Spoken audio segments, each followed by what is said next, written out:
The situation here in Kiev is referred to by many now as a witch hunt, because now former officials are being searched for, with masked men having been seen stopping cars and checking the IDs of drivers and the passengers inside, with lists of deputies and other officials that are looking for.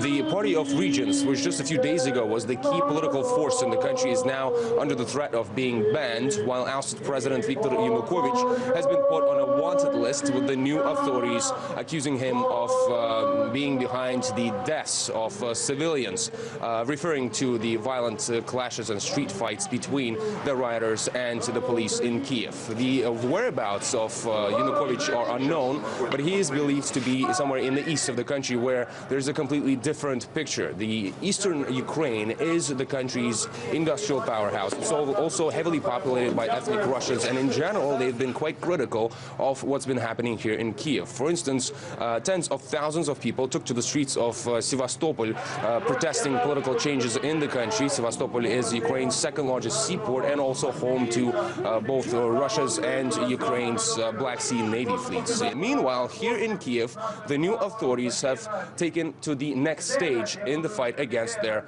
political rivals. Around 500 offices of the now ex-ruling party have been burnt down.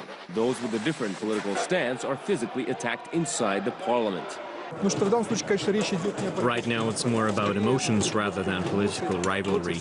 The most important thing right now is to prevent all parties from being banned completely, because then the situation would lose all legitimacy. The president has fled the capital, saying a coup has been carried out, while the parliament passes new laws as fast as a printing press,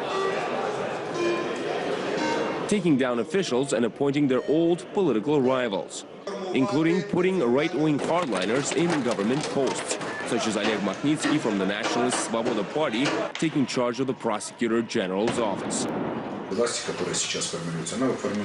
A new regime is taking shape really quickly and with the use of strong measures. It has nothing to do with democracy, because those coming to power will go on with pursuing tough policies, and they will conduct massive expansion of the eastern territories.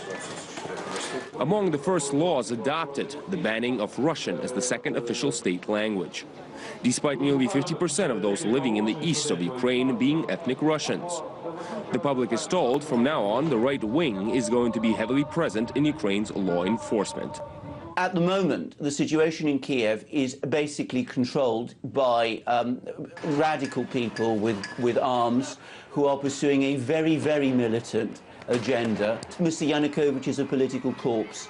I think he is an utterly discredited man. He cut deals with opposition leaders who were quite obviously, since the 19th of January, no longer in control of the crowds in Kiev.